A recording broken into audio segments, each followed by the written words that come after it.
Halls of the imperial palace echoed with the loud cry of a newborn baby. Unexpectedly, Empress Serna gave birth to a girl who they named Isabel. Only boys were ever born into the Voloscian imperial line, and His Majesty just couldn't wrap his head around why such a useless thing had come into the world.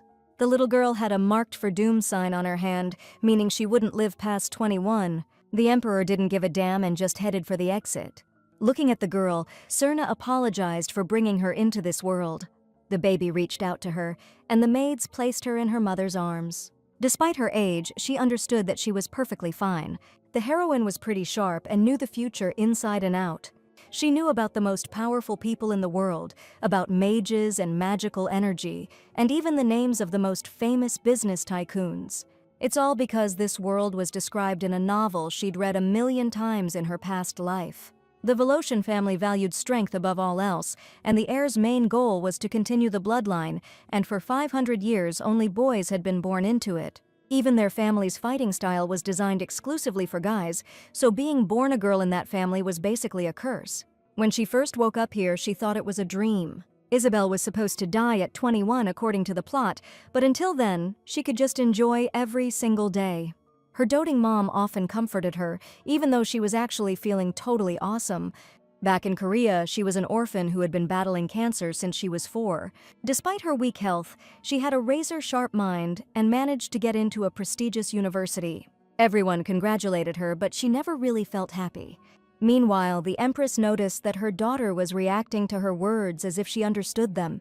The maid thought the little girl was a genius, which made Isabel laugh. But even if that wasn't the case, her mom still wanted her to live a long and happy life. In the Voloscian imperial family, there's a long-standing tradition, also known as the selection ceremony. At it, Isabel would see all her brothers for the first time. In the middle of the throne room stood the great tsunami sword, flanked by rows of knights with other swords. The point of the ceremony was for the new family member to choose a sword that would prove their noble lineage. Every member of the imperial family had always chosen the tsunami sword. The Voloscian family was able to ascend the throne thanks to the help of the Sword Council organization, which has some pretty harsh methods. In the story, when Isabel touches the tsunami, an assassin immediately appears, and she survives by a hair. But the main character was new to the body and couldn't count on luck, so there was a real chance she could lose her life and this amazing family. To pull this off, she had to go off script from the novel's main plot and take control of her own destiny. Choosing the tsunami sword was suicide, but if she picked any other sword, nobody would recognize her as the princess. So she decided to latch onto her dad, the guy they called the Empire's strongest wedge. After a few days in this world, she realized that even with all her knowledge from her past life, she was still stuck in a kid's body. The little girl's thoughts affected her physical state, and even thinking about an assassin would freeze her in terror. So, to chase away the bad vibes, she started humming a cheerful tune, which totally shocked everyone. Roan was like, "What in the world is this kid doing?" His aide, Lord Baton, figured the kid had a knack for memorizing magic songs. It's a super rare phenomenon in the Mages Association, also known as natural-born spellcasting. The Emperor was baffled. How does the princess of a swordsman empire have a gift for magic spells? Meanwhile, Isabel was blown away by how tall the stairs to the throne were. They were clearly designed for adults. On the other hand, she was relieved the assassin hadn't shown up and decided to do everything she could. It was weird for her that her heart and lungs weren't aching from the exercise. In her past life, just one deep breath was enough to make her chest sting and hurt. After a real struggle, she finally made it to her father's feet. Hugging his leg, she happily called out to Papa and Mama, pronouncing the words clearly. The eldest son, Sermon Voloscian, was impressed by how adorable his little sister was. The third son, Mikhail, ran up to the second prince, Kamen, confused. "Isn't he cute too?" The brothers started arguing about which of the two of them was cuter, which really cracked Isabel up. Seeing her laugh, the brothers unanimously admitted defeat. The Sword Council guys were speechless, their assassination attempt completely botched. Deciding to finish what she started, Isabel climbed up Daddy's leg and chose him. Lord Baton realized she'd made her choice and was impressed by her communication skills. The Emperor glared at his aide, not understanding how he could possibly think she was someone you could reason with. But Baton knew that 1-year-olds can talk, especially if they're naturally gifted. As proof, the Lord asked the little one if she understood him, and Isabel nodded in response. His Majesty didn't get it, though, because he was such a prodigy. He figured if he couldn't do something, no one else could either. Roan was a natural-born genius who always got his way and always thought he was right. The Emperor thought it was nonsense, so Baton wanted the little one to wink. Seeing her working so hard to flutter her eyelids, Mom and her brothers couldn't help but be charmed. But even then, her father gave her a serious look, totally freaking her out. She started to faint from the fear, and Ron caught her, figuring she wasn't in control of her body yet. He immediately peppered her with questions, which she answered on autopilot. Stunned by this, the Emperor handed her over to Baton, deciding she'd chosen her sword. With that, the ceremony wrapped up and everyone started clapping. Every time she drifted off, the heroine was terrified she'd suddenly wake up in a hospital room, smelling like medicine. After passing out at the end of the ceremony, she suddenly woke up in her dad's arms. In the original story, the imperial family was ruthless and cruel, so they wouldn't hesitate to ditch a daughter if things went south. Knowing that, and being just a baby, Isabel couldn't help it and totally lost it. Ron thought she was pretty loud, and that's when Baton offered to lend a hand. The second she was in the Lord's arms, she stopped crying. When he said he could take her to the nursery too, the assistant was over the moon. The heroine really liked Lord Baton, and she couldn't figure out how such a kind and considerate guy could also be a hired gun. A few months later, the little girl had grown noticeably, and her vocabulary was way bigger. She often ran to her mom needing affection, and Serna was always surprised at how well her daughter could talk. Besides, apparently even the Mages Association didn't have kids who could memorize spells at that age. Enjoying the attention from her mom and the nanny, the little one suddenly started doing push-ups right in front of them. It wasn't hard for her, probably because of the Velocian genes. After all, princes could already cleave stone with a sword at 10. Hearing laughter in Serna's room, the Emperor threw the door open, not understanding why she was happy. Suddenly going silent, the Empress figured His Majesty should have knocked. Ron bolted out of the room, and a minute later there was a soft knock at the door. Inviting him in, Serna was happy to greet her beloved Emperor. Despite Ron's personality, his wife loved him deeply, and he was putty in her hands. On one hand, Isabel understood that Dad wasn't that bad, but his words still stung. But she wasn't exactly ordinary either, so she decided to stay positive, figuring Dad was just jealous of her closeness with Mom. In the original story, after Mom died, Ron stopped eating and drinking, and the world around him just went gray. He ended up weak and was defeated by the main character, and then the Empire went to hell. The hero seems rough and savage, but deep down, he's a sweetheart who adores his wife. Peeking out from the arena, Isabel called out to her parents. Thinking her dad was super handsome, she blurted out that she loved him without even thinking. Ron, looking dead serious, walked up to her, wanting his daughter to repeat what she'd said. But the kid was so freaked out by his vibe, she couldn't even squeak out a word. Girding herself, she smiled, wondering if Mom and Dad were really mad at her. Serna jumped in, explaining that her father was just way more reserved than he seemed. But with her and their daughter, he could be real and didn't have to be afraid of his own family. Suddenly, the mother wondered, why not suggest a hug from their little one to her dad? Totally caught off guard, the little girl decided to give it a shot and reached her hands out to her father. He responded by voicing his concerns, wondering if the Princess of Velocia could really be so spoiled. Isabel was already bracing herself for that reaction when the Emperor suddenly scooped her up and held her close. Realizing he was hugging her, even if it was in his own weird way, the heroine was stunned. "Aw, that's sweet," Mom said, rushing over to help Dad hold their daughter just right. She felt featherlight to him, but honestly, for her age, the little one was packing some weight. They used to sweat bullets over Sermon, their firstborn, 'cause he was a slow grower, but looks like Isabel ain't got that problem. Feeling the warmth of her dad's body, the girl understood for the first time what it meant to be protected by family. In her past life, her father bailed on her when she was just a kid, so this life felt like a real blessing. Seeing Ron all flustered and embarrassed, Serna always loved his soft side. At the same time, the little girl was shocked by how fast her dad's heart was pounding. Figuring everything was cool and not wanting to intrude on their moment, she drifted off to sleep. The Emperor couldn't get any shut-eye that night, feeling a weird vibe deep down. Even though his daughter was fragile, like she might not make it, she reminded him so much of Serna. Could someone who can't even fight really be a Velocian, let alone the heir? He just didn't get it. It all felt pointless, like destiny was already written, but Ron's mind was still a mess. Deciding to clear his head with a good duel, he went and woke Baton up in the middle of the night. The sleepy assistant tried to refuse, but the Emperor drew his sword, figuring his tongue was getting a little too loose. Time flew by, and in 3 years, Isabel realized she needed to make better use of it. Velocian blood helped her grow fast, and by Korean standards, she was about 5.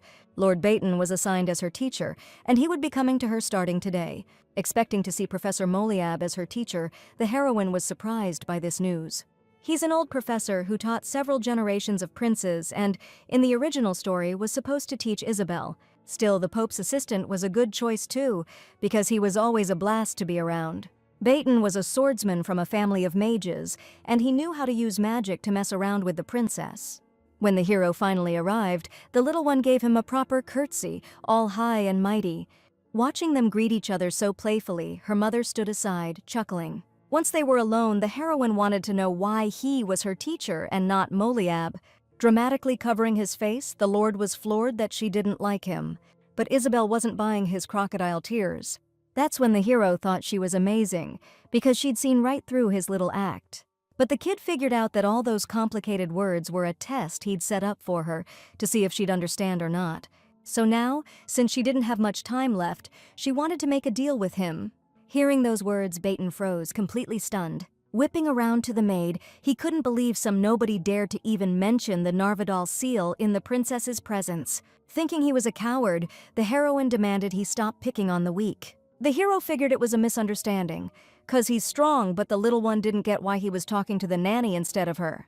Promising to never do it again, the Lord still needed to know, how did she know about the seal? She remembered it since birth, including the midwife's whispers and how her own father thought she was worthless. Luckily, Baton bought that story and totally sympathized with her. Looking dead serious, he took Isabel's hands and carefully placed the jelly in her palms. Later, during training, the Emperor was floored that a 3-year-old understood death. The Lord was completely confident in what he was saying, and even more, the little one was totally calm. The aide couldn't believe His Majesty actually thought his own daughter was useless. Even though she gets all that, the kid's totally unfazed. Baton figured even if she can't master the Velocian sword style, she's still got something going for her. After that, Ron told the hero to grab his sword, said it's been too long since they sparred. Even though he's a retired assassin, Baton wasn't in the mood to fight, but the Emperor was laying on the pressure. You could see Ron was regretting a lot of stuff, and honestly, he had it coming. After that, the Lord started visiting the princess every single day. Even if she wasn't studying swordsmanship, Isabel had plenty of other useful skills. Trying her best to impress, she showed her mentor a portrait of her dad that she drew herself. Looking at the drawing, the hero was like, "Who's the artist behind this interesting piece?" When he found out the little girl drew it herself, he was genuinely blown away by her talent. When she heard that the spirit of Michelangelo was hidden in her body, the girl got a little wary. Seeing her confusion, Baton clarified that if there really was a spirit in her, the Holy Knights would quickly take care of it. The thought of almost getting into deep doo-doo sent a shiver down her spine. The Lord wanted to introduce the little one to his friends from the Holy Knights, but she immediately refused, figuring they were super busy people. Amazed by her quick thinking, Baton decided to at least introduce her to the head of these soldiers, who definitely wouldn't mind making time. But just the mention of that creepy guy made her break out in a cold sweat. Baton got curious about when she learned to draw, and according to her, it happened in childhood. Suddenly, it dawned on her that those kinds of words sounded weird coming from a 3-year-old. But the Lord took it to mean that even such a little kid has a childhood, which means the princess thinks she's old enough already. This kindness hit him right in the feels, and the hero just collapsed on the couch. Not knowing what was up, the heroine decided to give him some space. Later that day, the hero shoved the drawing of Her Highness right in His Majesty's face. The Emperor just dismissed it as trash, which really ticked off the assistant. Just to be clear, he felt the need to point out that a 3-year-old kid painted this. Even though it's abstract, the skin texture and sheer beauty of this painting are mind-blowing. Seeing that Rona wasn't biting, the Lord finally decided to confess that his daughter was the artist. Even though she doesn't see her dad much, she captured his features in amazing detail in the portrait. That kind of attention to detail comes from real affection, and can't the Emperor see how much his little girl loves him? Baton knew that those words would make His Majesty incredibly happy. Ron figured his assistant was just jealous of the girl. And he wasn't totally wrong, because no matter how hard the hero tried, he never heard her say she loved him back. Knowing the Lord was there for more than just that, the Emperor wanted to hear the real reason ASAP. According to Baton, the princess had an unbelievable knack for magical engineering. So the hero had one request, and he was hoping the Emperor would hear him out. The kid needs to get some proper magical training, and for that, she needs a magic tutor. Magic was generally a no-go in the Imperial Palace, but the Lord had his reasons to be confident. It was already proven that the princess understands and feels mana, plus she's got the potential to create blueprints and draw circles. Her drawing of her dad showed just how clever and observant she was. Plus, at only 3 years old, she understood the concept of numbers and could do mental math. Taking all that into account, Baton was certain the heroine had a natural magical talent. 3 months later, Karen, a first-class mage from the Magic Association, was appointed as Her Highness's new teacher. In the original story, she was a terrifyingly powerful sorceress and the novel's main villain. That cunning and intelligent woman was capable of anything to achieve her goals. She betrayed her teacher, ousted him, and became the head honcho of the mages, taking the highest position in the association. On top of that, Karen wanted to build her own empire, but the main character, Aaron, who becomes emperor, stood in her way. The main character was too strong and beat her every time, so she pulled a dirty trick and put the Narvita curse on the heroine. But right after that, it turned out that this very heroine was a dragon. In this world, people like that were considered masters of magic and the only ones who could remove the Narvita mark. Realizing she was a dragon, the girl sealed away her memories and lived happily ever after with Aaron. 18 years before the story even kicks off, and Isabel's only 3 years old. How's she already got a villain on her tail? Worst part is, you can't hide your feelings in this little kid body, and Karen's sharp as a tack. She was the first to notice the heroine was different from everyone else, and she totally used it to her advantage. Just thinking about it made the kid's stomach churn, and she was barely holding it together. She was already acting too sus, and being all logical and rational would just look totally unnatural, which meant there was only one play left, and the heroine went full meltdown mode. Screaming her head off, tears streaming down her face, she demanded they give Lord Baton back. You'd think that would freak the sorceress out, but her stare stayed cold and creepy. Suddenly the little one remembered, the only person who could beat Karen was Aaron, and you had to, motivate him to wake up. In the original story, Isabel, the villain, did the deed, and he eventually became the strongest dude on the planet. But if she doesn't step up, the main character might never awaken. The reason he ran into Karen was because Aaron took the throne as emperor. But if that doesn't happen, their family will have to be the ones to stop the sorceress. And in that case, it'd be safer to get her on the side of the Voloshians, since her evil deeds are still 20 years away. Sure, the heroine will be dead by then, but she was gifted 21 years, and she wanted to leave something good behind. Meanwhile, Karen figured it would be tough to continue her studies like this, but the little one suddenly agreed with her. Thinking that Lord Baton would be ticked off if she was rude to the teacher, Isabel thought she was really beautiful. When she thought about wanting to protect her family, she started to get a better grip on her emotions. The next day, the sorceress came to her again to hold the lesson. Suddenly, the heroine appeared in front of her, putting a finger to her lips. Making sure no one was watching, Isabel quietly offered her the jelly. Coughing from embarrassment, Karen decided to take the gift after class. It seemed impossible to win the villainess's heart, but the heroine wanted to at least lower her guard. Bombarding her with different questions, the little one was gathering information that way. As it turned out, Karen was 22 years old and started studying magic after meeting her teacher around the age of 7. Looking at her bright aura, Isabel could hardly believe that the villainess was really sitting in front of her. A few days later, the sorceress found out that the girl knew about the Narvadal mark. The heroine understood that Karen might have gotten close to her in order to study this mark better. She knew what death was, and therefore wanted to give happiness to all the people around her. The sorceress was surprised by the courage of this little girl. But the girl saw this life as a gift, just like meeting Karen, so she wasn't scared. Besides, it weighed on her heart knowing that other people would be sad after she passed. To her surprise, she saw tears streaming down the sorceress's face. Suddenly, Karen turned away, acting like it was no big deal. Knowing that wasn't how it originally went down, Isabel figured the sorceress was faking it. If she hadn't known that, she'd be in deep trouble right now, but luckily, she dodged a bullet. Thinking Her Highness was a good kid, Karen suddenly wanted to spend this scary time with her. Hearing those words, the heroine immediately gave her teacher a big hug. Karen was deeply touched by such a gesture from her. Smirking wickedly behind her back, the heroine was absolutely sure this woman was a total nut job.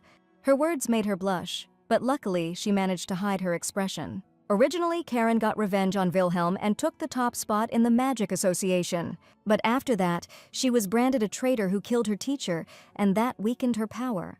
But the sorceress expanded her influence with her magic and started a war, after which she completely lost it.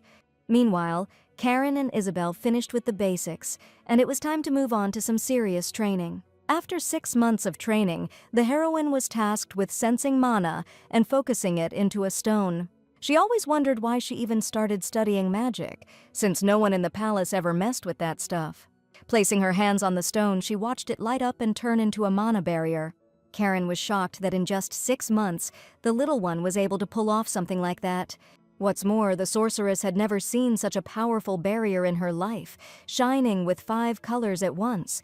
Now she wanted the main character to imagine the stone floating upwards. As soon as the kid did, that pebble shot right up to the ceiling, which confused Karen even more. Her Highness's last task was to try and move the stone to the side. Isabel focused all her energy, but this time, the little stone just fell right onto the table. Realizing she messed up this time, the little one thought it was hilarious. Unlike her, the sorceress herself wasn't laughing at all. The table was almost wrecked, and if she hadn't used her absorption magic in time, the whole palace would have been blown to Kingdom Come. The princess's mana level was crazy high, but she couldn't control her power yet. In that case, she was destined to become a mage from birth. After a few more lessons, the main character made even more progress, but Karen didn't show any emotion. Isabel was really hoping that one day, the sorceress would finally give her some praise. With every lesson, the teacher just kept getting tougher and tougher. During one class, the kid got super freaked out when she heard that mages can fly, but they hate it because they could fall and, kick the bucket. When Karen left, the girl totally lost it, because she almost got busted. In the original story, the sorceress only brought up death to scare the crap out of her victim. A little later, Karen got back home and just collapsed on her bed, exhausted. She took a deep breath, then totally freaked out over how adorable the princess was. After letting it all out and pulling herself together, she started thinking, okay, what's the next move? Gotta be careful, 'cause talent at a young age can really mess you up. Her parents dumped her at the orphanage when she was a kid, and because she was so shy, it was hard for her to fit in. Once, she turned down a confession from a boy, and he and his buddies started making her life hell. The teachers never had her back, always figuring there's a reason for bullying and she probably brought it on herself. For some reason, Karen eventually just stopped caring. But then Wilhelm from the Magic Association showed up, recognized her talent, and took her in. That was the first time Karen felt any hope and realized something wasn't right with her situation. But her adoptive father, who everyone thought was an angel, turned out to be a two-faced lunatic. Feeling like a puppet every single day, she finally snapped and decided to get revenge. She started practicing magic like crazy, and by 20, she was the youngest top-tier mage ever. 2 years later, she heard the princess was looking for a magic teacher and saw it as a chance to get stronger away from her stepfather's control. Karen kept these thoughts to herself until she finally met Her Highness. First time anyone's asked her about herself or shared something real with her. Isabel sees life as a gift, even though she knows she's gonna kick the bucket at 21. After meeting her, Karen saw the world in a whole new light. Trying to convince her that it's okay to want to live, the sorceress suddenly saw herself in the girl. And now, wanting to help the girl out somehow, Karen wanted to share her heavy load. So first things first, she headed in for an audience with the Emperor. She decided to fill him in on the princess's progress and that she'd be starting some serious magic training tomorrow. Her massive magical potential, Ron figured, was tied to the Velothian blood running through her veins. From the outside, it looked like the Emperor didn't give a damn about the girl who couldn't master the family's sword technique. But looking at him now, the sorceress thought he was actually proud of her. What's more, she was starting to see a certain similarity between herself and His Majesty. It's an understanding that develops between people of the same caliber, but Ron just didn't get it yet. Then she wondered, wasn't the Emperor curious about how strong the princess's magical talent was? In the world of magic, talent was the be-all and end-all, and without it, many levels were just off-limits. Hearing this, Ron figured Karen had forgotten where she was. This was an empire of swordsmen, and even the smallest achievements in swordsmanship were considered more important than magical prowess. Realizing there was no point in continuing the conversation, the sorceress apologized and headed for the exit. Suddenly stopping her, the emperor wanted to know if the child was happy. Before this, the parents only asked if their child had talent and if they would become an outstanding mage. Looks like the rumors about His Majesty hating the princess were wrong, but the emperor thought it was hilarious to even bother clearing up the misunderstanding.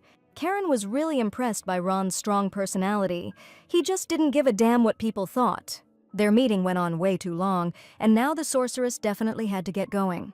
A few days later, envoys from all different factions gathered in the capital to celebrate His Majesty's birthday. Straightening her husband's collar, Serna hoped he wouldn't show even a hint of annoyance to the guests. After all, this was a really important diplomatic thing. The emperor, for his part, couldn't believe this boring banquet was going to drag on for a whole week. His hearing was sharper than most, and he was already sick of hearing the ladies gushing about how handsome he was. At that very moment, the princess was out in the forest, sitting in the grass. Showing her nanny a pretty little flower, she used her magic to make it glow. The heroine gifted it to the maid, moving her to tears. After being reborn, Isabel started running everywhere as soon as she learned to walk. No matter how tired she got, her racing heart didn't hurt anymore, and that made the little girl happy. Suddenly, the nanny vanished, and in her place stood a stranger in a black cloak and a plague doctor's mask. Staring intently at the heroine, he couldn't figure out if she was adopted or not.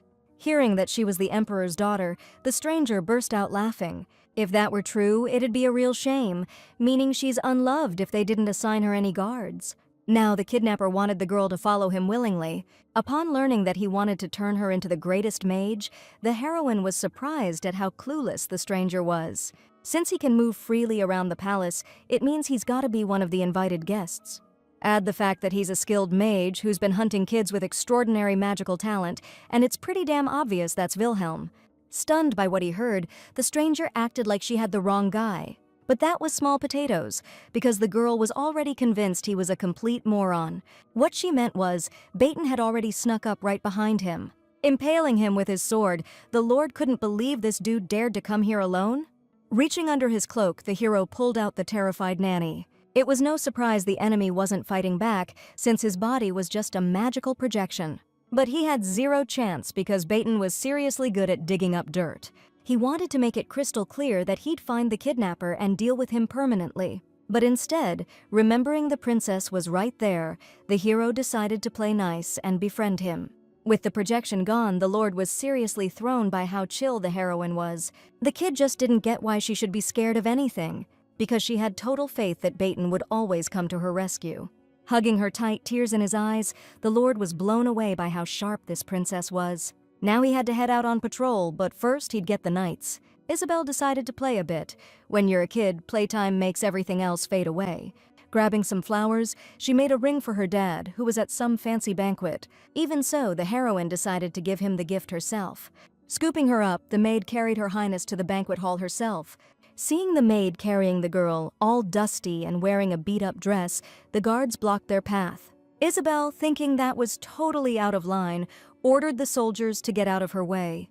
Grinning back, they figured the young miss shouldn't go around pretending to be a princess, or she'd be in for a world of hurt. Standing her ground, she demanded they give her their names and ranks. Scoffing, the guards told the maid to get that kid out of there, now. The heroine was stunned that knights responsible for the banquet hall didn't recognize the face of royalty. Tons of eyes were on her, and every move could affect her reputation, so she had to act decisively. Meanwhile, Wilhelm was personally presenting His Majesty with a gift created by the founder of the Magic Association. Ron was sitting there looking serious, and Serna decided he should thank the wizard. The Magic Association and the Voloscian Empire of Swords were the two absolute powers dividing the continent. If the Emperor keeps acting like that, it could end in a serious diplomatic snafu. Meanwhile, His Majesty was eavesdropping on his daughter arguing with the guards. Seeing her husband completely distracted, the Empress gave the mage a deeply grateful look for the gift. Suddenly, Ron stood up and ordered them to let the princess in immediately. Hearing that it really was Her Highness, the guards flinched in terror. They immediately apologized to the young lady, also for not recognizing her. Smiling back at them, she decided she'd let them off the hook. If they really wanted to apologize, they could buy her some ice cream or jelly. Standing before her father, Isabel wanted to give him the present. The guests were horrified by her disheveled appearance, thinking she looked like an orphan. Giving them a menacing glare, the emperor silenced everyone. Ron stared at his daughter's outstretched hands, totally clueless what she was trying to give him. Clutching the flower ring, she hoped her dad would let her come closer. Ordering her to stay put, His Majesty walked over himself and knelt down in front of her. Finding out she made the thing herself, Ron realized she'd gotten all messy doing it. Just wanting to show how she really felt, she was so happy her dad was there. The emperor, for his part, was completely blown away by her gift. Later, lying in bed with his wife, he heard that his actions had raised some eyebrows. He was all grumpy at first, then he smiled at their daughter and said her gift was the best. Plus, because of the birthday, they missed the diplomatic meetings, so they've got a ton of work ahead of them. Knowing it couldn't be avoided, Ron gently kissed his wife's hand. A few days later, he showed up unexpectedly at his daughter's place. Even though they'd just seen each other yesterday, she was stoked for this visit she'd been waiting for. The emperor came to let her know that he and his wife wouldn't be able to visit Isabel for a while because of work. But they promised they'd definitely be back before her birthday. After doing some quick mental math, she figured out that was about 8 months away. She hoped time would fly by because she was going to miss her dad like crazy. Ron still couldn't quite believe that she was so eager to see him. After kissing her forehead goodbye, he promised to be back by the promised date. In the hallway, he ran into Baton, who was curious how their farewell went. Hearing that the girl would miss him and was eagerly waiting, the lord just about lost his mind. Remembering how coldly the princess said goodbye, he had no idea how to break the news of his failure to His Majesty. Feeling totally crushed, the hero decided to take out his frustration on the kidnapper, who he was pretty sure was Wilhelm. So Baton was going to find the evidence and deal with him. 8 months later, the nanny brought Her Highness a birthday cake. 5 years had passed out of her 21, and the girl had grown a lot during that time thanks to the Vilothian blood. She could now express her thoughts with words and had much better control of her body. It was a little depressing that there was still no word from Mom and Dad. The maid was ready to celebrate for both of them and celebrate her mistress's birthday together. A few hours later, with only 5 minutes left of her birthday, the heroine waited patiently next to the cake. Snapping her fingers, she magically lit the candles. With her eyes closed, she wished she could spend the whole next day with Mom and Dad. Meanwhile, there were only 30 seconds left to blow out the candles. Suddenly, she heard her father's voice, calling her a dummy who couldn't fight and wanted too much. Turning her head towards the door, she saw the emperor in a blood-stained shirt. Serna, who followed him in, was annoyed that her husband hadn't changed and had scared their daughter. He retorted that if it scared the girl, then she wasn't worthy of bearing the Velocian name. The Empress decided that if he kept going like that, their daughter might end up hating him. Embracing Isabel tightly, her mother wished her a happy 5th birthday. Her parents were sorry they were a little late. Unable to hold back her emotions, the girl started sobbing on her shoulder. She was just grateful to her parents for being there for her.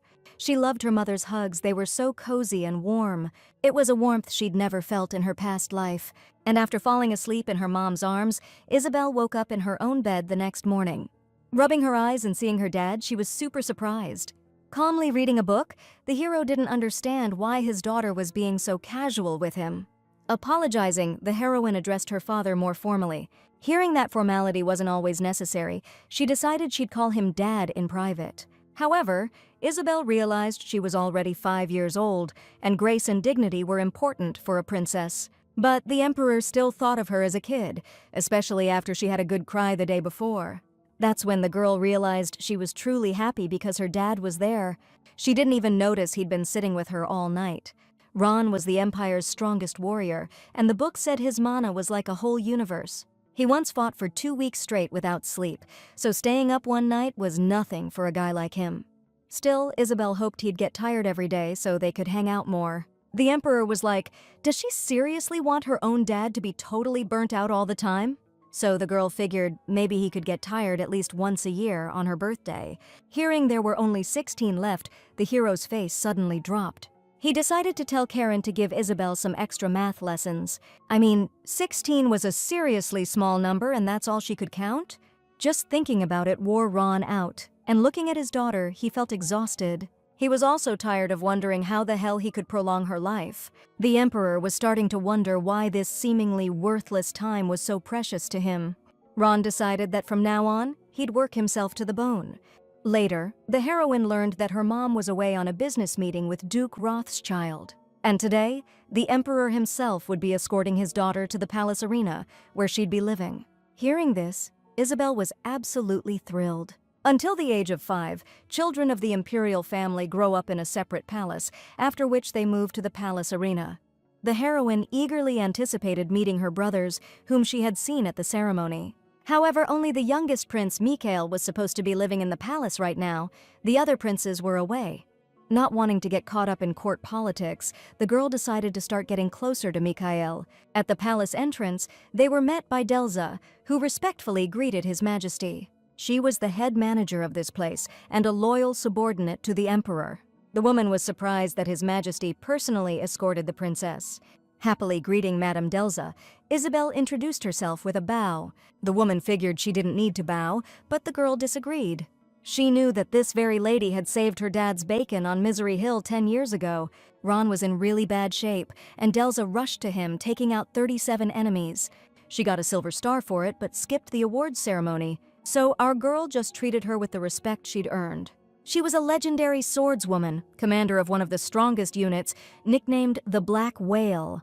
As a princess, Isabel wanted to honor Lady Delza's loyalty, and since she's now the head honcho around here, the kid's gonna treat her with respect. Stunned by what she heard, the madam realized that the rumors about Her Highness were just that, rumors. For 5 years old, she was remarkably mature and incredibly well-mannered. The Emperor was due to attend the National Assembly soon, so he was entrusting further matters to Delza. While the little one cheerfully waved goodbye, the woman stared in amazement at His Majesty's retreating figure, who seemed like a different person. If he keeps treating his daughter like this, she'll eventually become his Achilles' heel. After Ron left, the madam led the princess to her chambers, all the while observed by the prince from a balcony. Leaping down and landing in front of them, he was glad his rival had finally shown their face. Delza was pissed, wondering how many more times she had to tell Mikhail to stop jumping off the damn roof. That's when the young prince remembered Sir Lancer's words. All that matters is mastering the sword. The rest is just noise. This guy was Delza's manager's husband and one of the prince's mentors. When Mikhail heard Lancer was scheduled to be executed today, he immediately scowled. Looking at him, Isabel was starting to see how similar they were. She thought he was kinda cute, and the young prince was surprised his sister already knew him. Finding out she remembered their meeting at the selection ceremony completely threw him for a loop.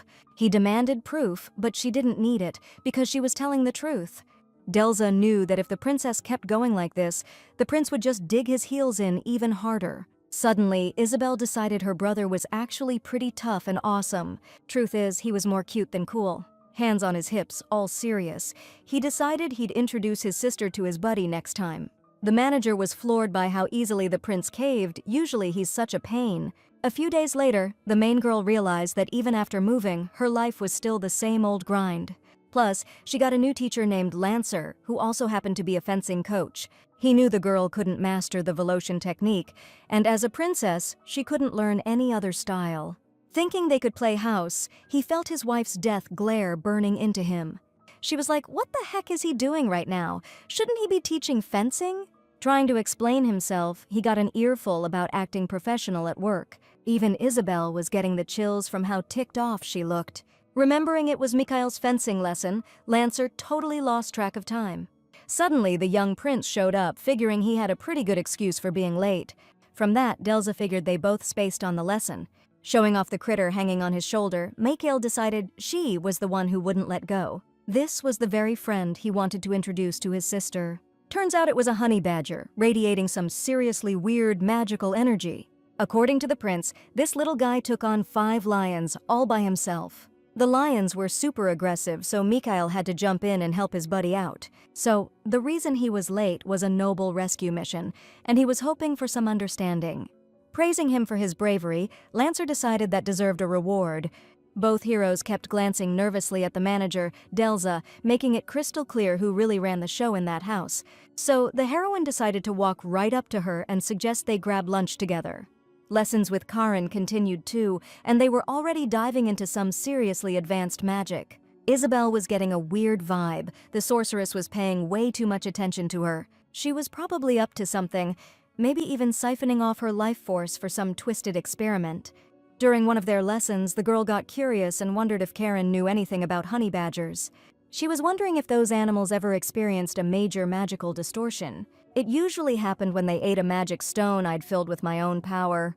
That's when the heroine decided to ask if that distortion could be controlled or harnessed. The sorceress realized it was a flash of magical intuition, which was super rare. In the magic world, anyone who can instinctively pick up on his vibes is considered a genius. Meanwhile, the girl was clueless why the teacher was staring at her like that. Karen was about to ask if she sensed something special, but Isabel just wanted to buddy up with the honey badger. That's when the sorceress decided they could explore this side of the princess's power together. After that day, she cranked up the time and number of lessons. They started tackling complex equations, where the numbers couldn't be found using formulas. The heroine realized that to solve it, she needed to find the root of the number. This magic number was negative, but the problem was it needed to be squared. Also, Isabel knew that to really impress Karen, she needed more than just the knowledge of a regular Korean student. In the realm of real numbers, you just can't square something and get a negative result. Racking her brain, the heroine started piecing together a brand new solution. She ended up with a concept that was totally unheard of in the world of magical formulas. Karen was in total shock, wondering who could have taught her this stuff. So the girl pretended she'd just figured out the method herself. The sorceress had never seen such a brilliant kid. She also decided this method needed to be presented at a scientific conference. If the princess published this in a journal, her solution would be a major breakthrough and intellectual property.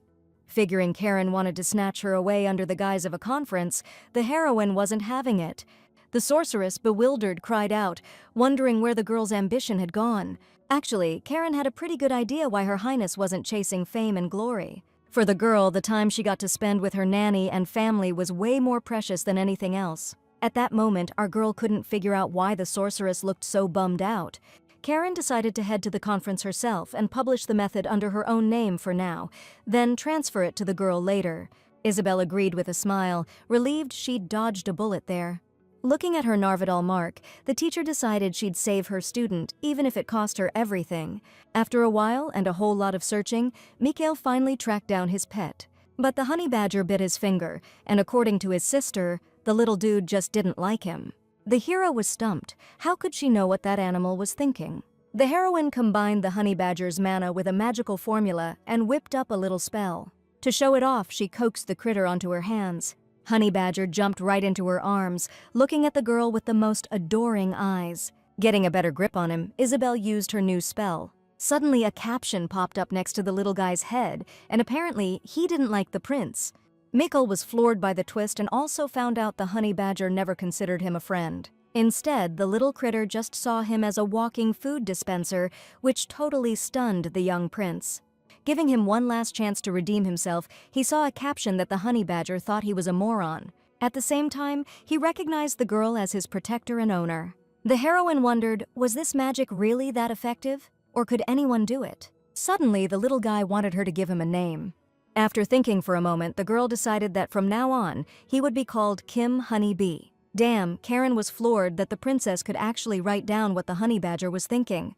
While the teacher was out, she went ahead and finished the theory and put it into practice herself. Thing is, to pull off a spell like that, the mage needs to be able to connect with magical creatures in the first place. And the animals gotta be willing too.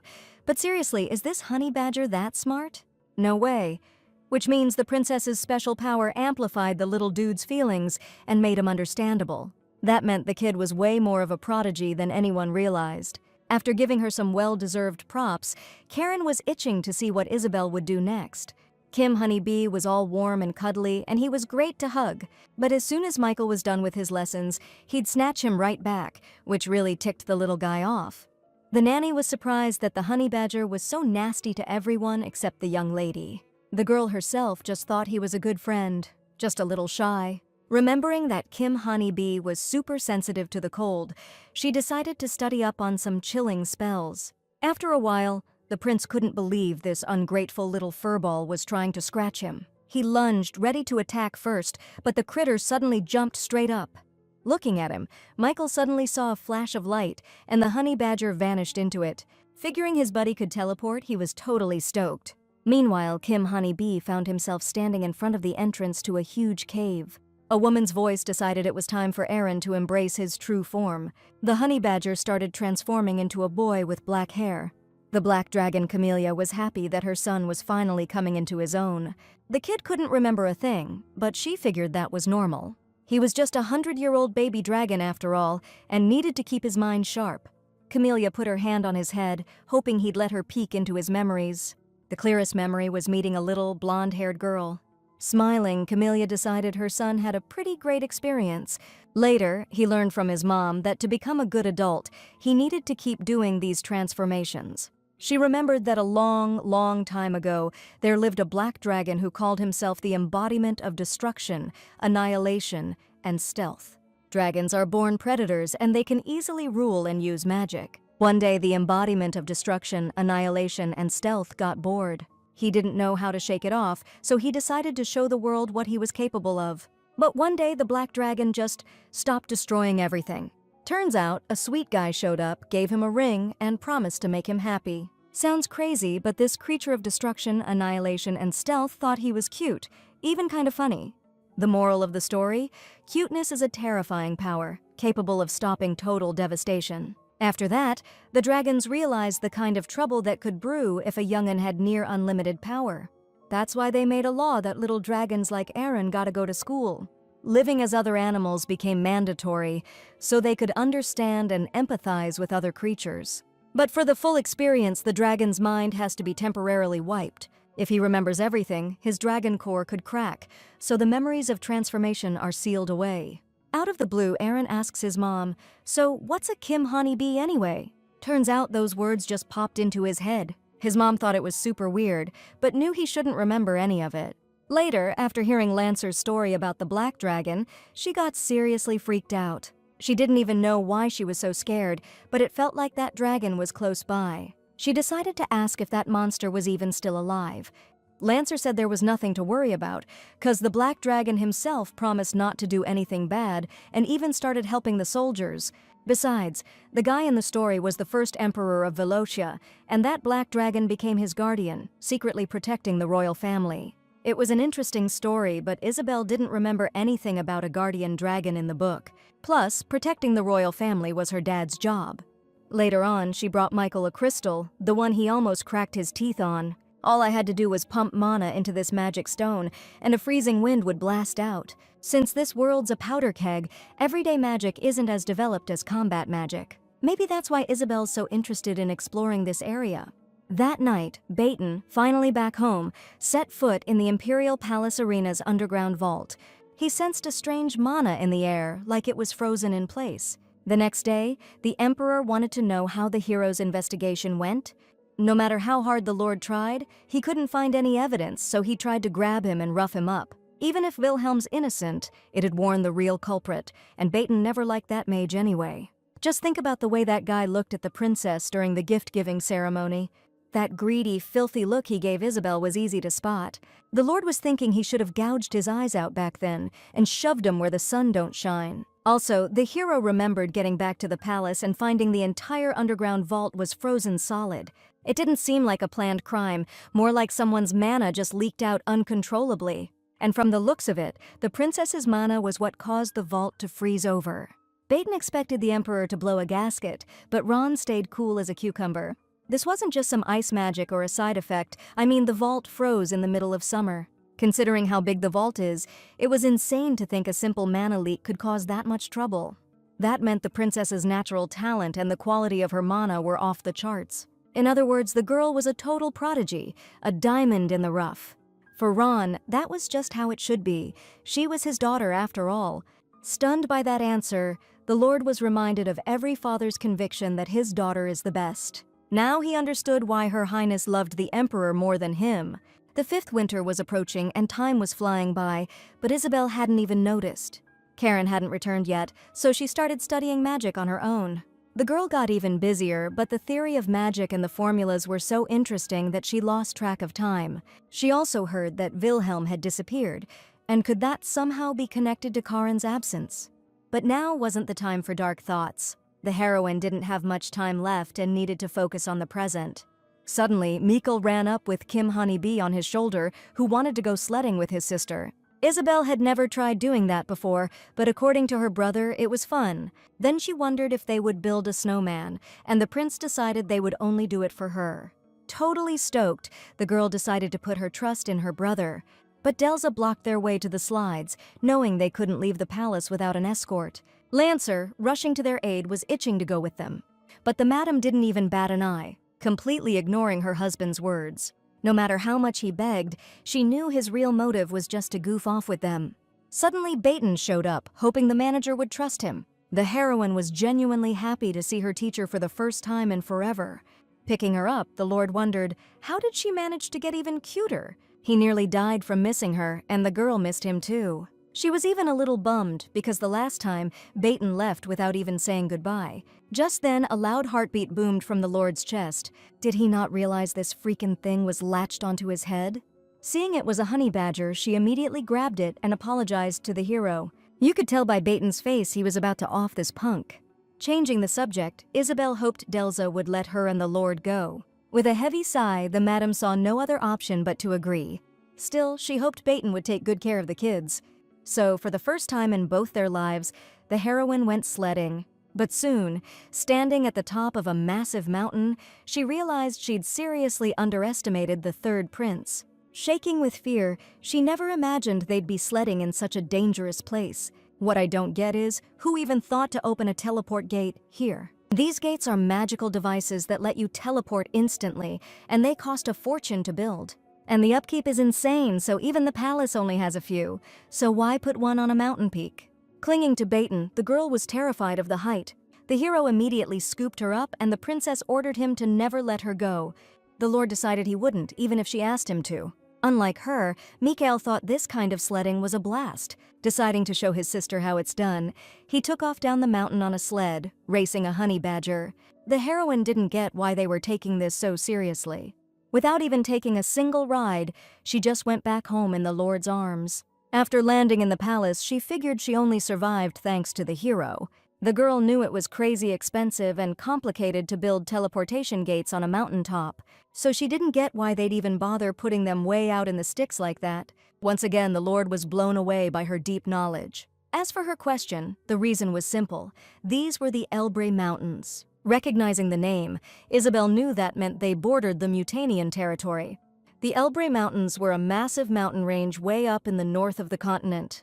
North of them were the Freelands, and beyond that, the Mutanian non-human empire. The Lord wondered how she knew so much, and she played it off like she'd just read a lot of books. Suddenly, she decided to point out something that bothered her, which caught the hero completely off guard. Maybe he thought it was no big deal, but Isabel was seriously freaked out. Hearing that he seemed happy then, Baton remembered he was laughing a lot, just admiring how gorgeous she was. The princess was a little bummed because he wasn't picking up on her feelings. The hero had no excuse, so all he could do was kneel before her. Truth is, he was glad she was scared of heights, because Her Highness wasn't afraid of anything else. Her being so damn calm all the time was killing him, making him feel useless. And when she clung to him scared, he really did feel like the luckiest guy alive. So yeah, it makes sense if she thinks he's a lousy teacher. Isabel had no clue he was feeling that way about her. Suddenly her stomach announced its presence with a loud rumble. Blushing like crazy, she figured they could both use a sandwich. Heading to a cafe near the palace with the hero, she realized she was acting on pure instinct. But as soon as she bit into that delicious sandwich, she felt like the luckiest girl alive again. Later, Lancer learned that she'd seen guards on the mountain, manning outposts on Mount Elbray. The princess was really worried about them and felt bad. Those soldiers were protecting them from monsters, living in that freezing cold, but they couldn't use the teleportation gates. Just to fire up a gate even once took a massive investment, so the soldiers could only use them in emergencies. The heroine understood there was a reason the imperial family could freely use the teleportation gates in these mountains. You can learn a lot just by watching those brave knights, humbly working for the good of the kingdom. That's why the heroine was now determined to make the teleportation gates available to everyone. Karen finally showed up after a while, apologizing for being late. That sorceress always freaked Isabel out, but she looked extra intimidating today. Even so, the kids still had to do what she came to do. She remembered telling herself that this life was a real gift. Before she kicked the bucket, the heroine wanted to leave a gift for Karen and everyone else.